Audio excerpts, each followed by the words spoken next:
Et le fait de patienter, de contenir sa colère, de ne pas répondre au mal par le mal, plus que cela, de répondre au mal par ce qu'il y a de meilleur, par le bien, c'est quelque chose de très difficile. Et ça demande une force énorme. Pas une force physique, mais une force de foi, une force d'esprit, une force au point de vue du moral, une endurance, une patience, une confiance en Dieu et une croyance ferme quant à ce qu'a dit notre Seigneur et ce qu'a annoncé notre Seigneur comme félicité et comme réussite pour celles et ceux qui vont répondre au mal par ce qu'il y a de meilleur.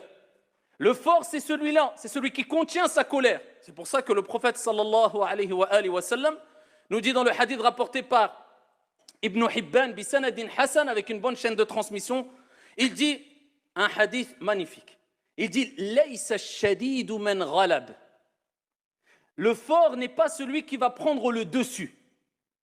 Il dit ensuite Innama ash-shadidu man ghalaba nafsah. Allahumma ij'alna minhum.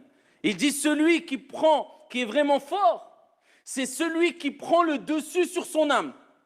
Donc quand il dit au début du hadith, le fort, ce n'est pas celui qui prend le dessus, c'est-à-dire sur autrui. Et il y a un autre hadith qui rejoint ce hadith-là, rapporté par Al-Bukhari, où le prophète sallallahu alayhi wa sallam nous dit